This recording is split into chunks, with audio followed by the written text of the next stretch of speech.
What's up, everybody? Welcome back to the channel. TammyTalks here. Let's talk Ready to Love, Season 8, Episode 4, Black and Beautiful Hoedown. We still in Dallas, y'all. If you are brand new to the channel or if you are a returning viewer that is not yet subscribed, y'all go ahead, hit that subscribe button. If you enjoyed this video, thumbs it up, and yeah. Let's get into it. So, the ladies are all meeting up for lunch or for like a brunch, really. That food looked good, too. So Unique and Janelle were very smug when Katarina came in. Now we know that Unique got a little attitude problem, and we know that Janelle has insecurities, even though she's probably the prettiest lady there. But she has insecurities, and she often feels threatened when other women are in the fold. So Tommy comes in and he invites the ladies to a hoedown. Why y'all don't like Tommy? Tommy don't bother me. Tommy does not bother me. Like, he's on the show maybe 2% of every episode. I don't know. Nephew Tommy just don't bother me. So he invites them all to the hoedown and tells them that, they're going to have the power. Tells them to pull out your best, your sexiest cowboy gear because we're going to have a good time. So Marie and Sierra are out on a date. I'm going to tell y'all now, it was a lot of little dates. I just took notes on the ones that I feel like stood out the most because we're still very early on in the season where we're not really getting into people having like real connections and like real relationships just yet. So Marie and Sierra out on this date, and we don't see a lot of him. I don't think the ladies too much care for him. But we see them out, and he's telling Sierra that he's never been married, never found somebody that was like, that he felt ready to go all out with and propose to. So he tells Sierra that his ex-girlfriend, mother of his son, never closed the door with her ex during the course of their relationship. So that's why they were never able to really progress or go any further. So Sierra says she's been single for about 4 to 5 years. They had a good date. They both agree that they kind of feel like really good best friends. And then he was like, but there's still sexual attraction there. And he said, we can leave and go get it popping right now if you want to. I like Marie. I think he's very, very handsome. I like super fit dudes, but I like, big teddy bear dudes too. Like, I think Marie is very, very handsome. He seems like he's a good guy. He's not being messy. I like him. Hopefully he finds somebody. Then we get to Red's old weird ass and Lee. I'm gonna tell you this. Red is the type of dude that comes in. He's a where my hug at type of nigga. He came in, shook her hand. You extended your hand to shake hers, and then want to be like, "Can I get a hug though?" So it's a very awkward, stiff date. Like, she said that she went out of her comfort zone, out of what she typically goes for to try something new because that's the point of the process. So while they're talking, or excuse me, she's trying to talk, he's just, thanks for this. And I'm like, where is all the bumping of the gums that you have whenever you all up in Unique's face? Cat got your tongue now? So she asks him if he sees a future, in this show. He's like, I don't want to talk about nobody else. She said, I ain't asked you about nobody else. I said, do you potentially see a future? So we got to use our active listening skills, babe. Red is a person that he is so ready to respond that he's not really listening to what anybody is saying. So she then tells him that he has to pull his personality out. Like, she's used to guys that she kept saying that he was too calm. But I think she was just like, I'm used to guys that have more personality. I want you, laugh, tell a joke. Like, let's, make me have fun on this date. So then he was like, well, I'm a senior. People don't really know me outside of the turnip bread, So when I'm not out being Donatello on the weekends, I'm really here being, which one was the red one? Michelangelo. When he's not out being Michelangelo on the weekends, he's real reserved. He's from the corporate world. And I said, I'm going to stop you right there. I work in corporate America. I am a salaried digital product specialist in corporate America. That does not mean that when I'm not doing YouTube on the weekends and at night, where I'm animatedly recapping a TV show or whatever, it doesn't mean that I'm boring and very monotone Monday through Friday. So I don't even know why he said that, and I hate when people put that stigma on people that work in corporate America. Just because we work in corporate America, and he said that he was a senior contract compliance officer because I'm good with numbers, and I was an internal communications manager because I did all the communications. What, nigga? Yes, communications manager. I just, something about Red, and I think it's after he called Unique a thot. I've been kind of off him too, because you took that way too personal. So she said that she wants somebody that's a little more vibrant. So he's like, well, I'm not going to always be performing. That's not what I do.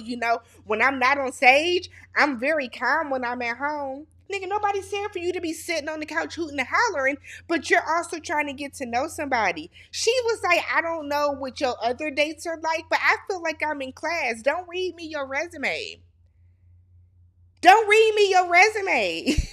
If you're watching my YouTube for the first time and you want to get to know what type of recapper I am or how my videos are going to go, if I get on here and tell you the number of videos I've done, the number of likes I have, the number of views and stuff, like, that's not what you're here for. You want to see my personality.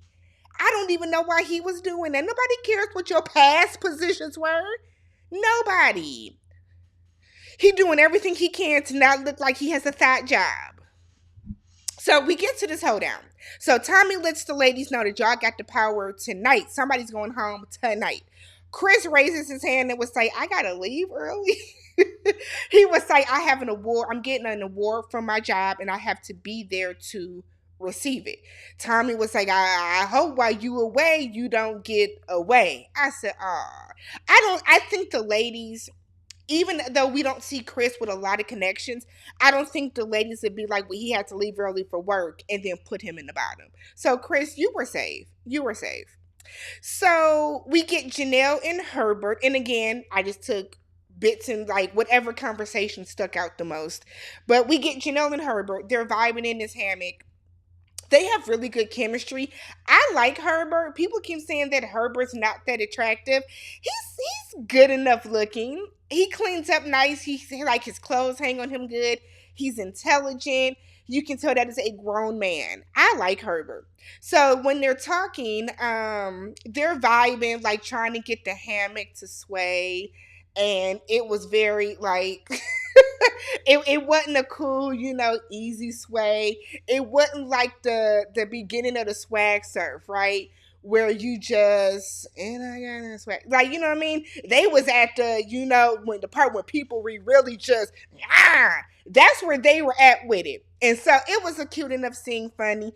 Quentin walks by, who is Janelle's other top connection, and he was like, don't get too comfortable, okay? Y'all doing too much. So it was a cute little scene with that. I think Janelle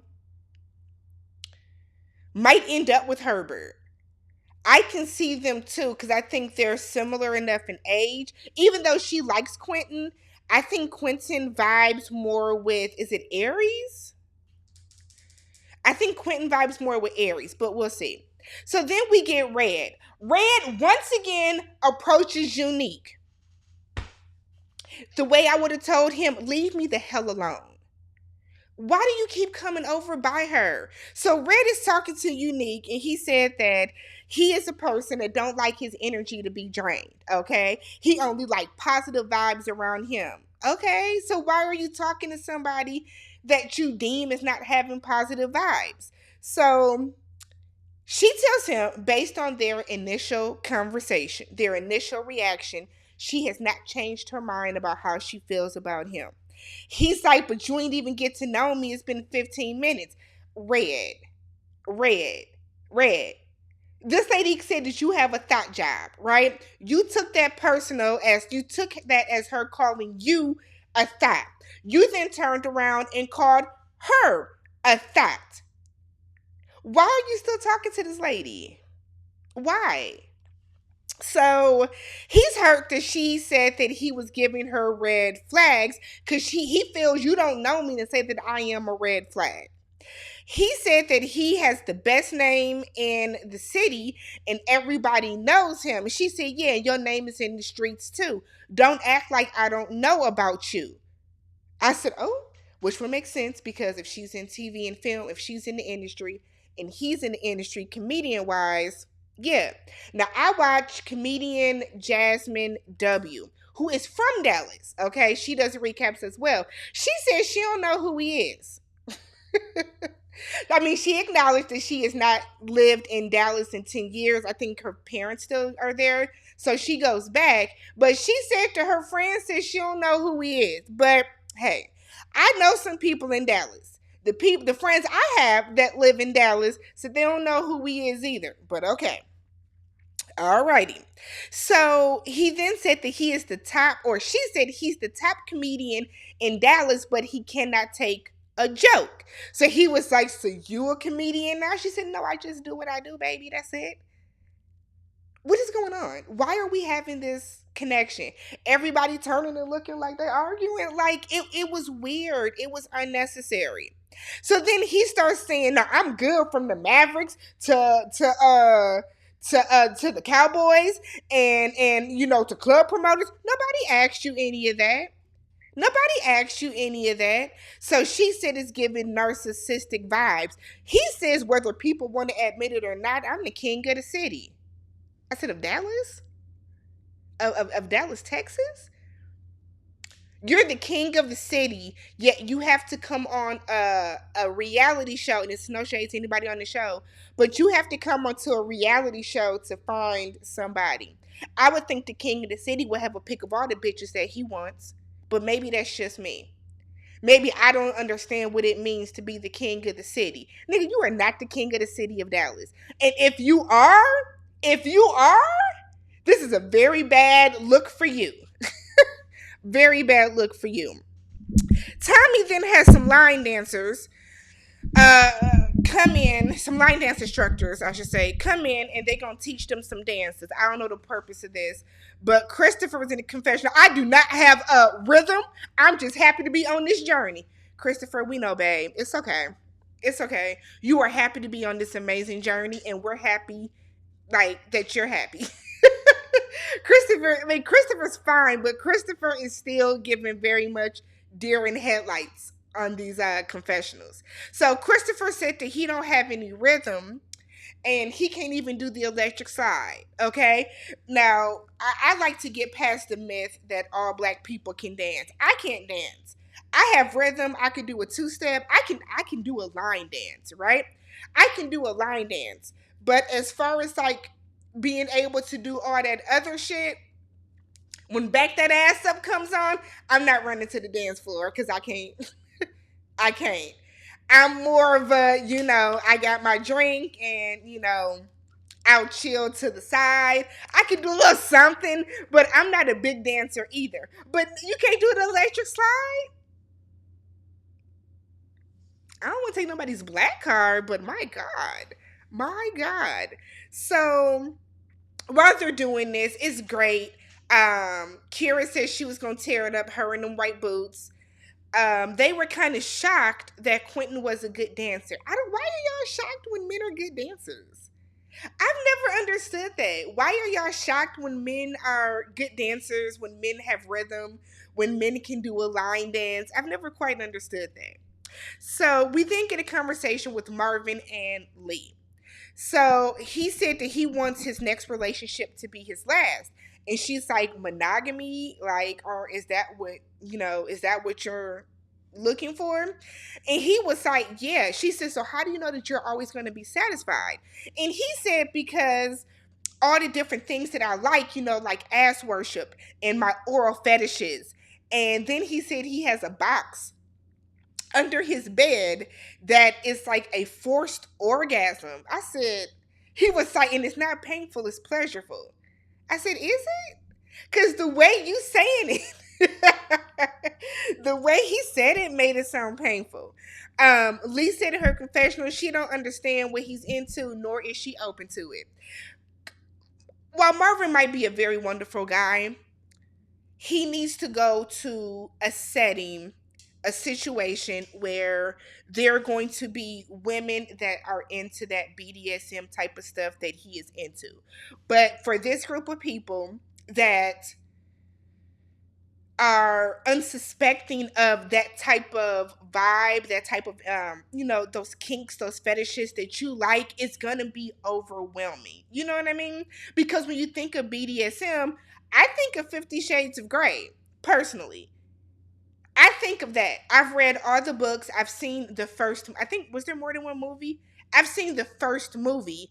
And that type of shit, I don't want to do that either. I don't want to be bound and gagged. I don't want to be whipped. You know what I'm saying? I don't want to be shackled, not handcuffed, but shackled. Like that type of shit, I don't like that either. You know what I mean? So he just needs to find somebody that is into that other kind of stuff. So we get some other like little random scenes like Kira and Marvin talk. She expresses how she feels like he might just be saying what she wants to hear.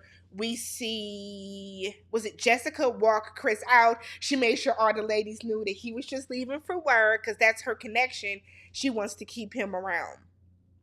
So Tommy meets up with the ladies, and at the bottom were, or excuse me, at the top were Quentin, Christopher, and Herbert, and then at the bottom were Red and Marvin. So they all gather back up again, and Tommy has Jessica come to the front. She's the spokesperson, and she tells Marvin that his stories are giving pause to some of the ladies because we don't know if you're just saying what you want us to we don't know if you are saying what you think we want to hear or if you're being genuine. She then tells Red that we are wondering who you are outside of work and the name dropping because that's all you ever do. Honestly speaking, I think Red should go because Red is going to continue to harass, because harassment at this point. I know Red be down in the comments on videos and Instagram and stuff. It's harassment at this point. Unique because he is really bothered at the fact that this lady don't like him, and that's weird to me. But at the same time, I don't know if Marvin's person is here unless there's going to be more ladies coming in. It is only the fourth episode, so there might be a couple more ladies coming in for Marvin, but we'll see. Other than that, y'all, let me know what you guys thought about this episode. Who do you think should go home, Marvin or Red? Let's talk about it down below. Peace.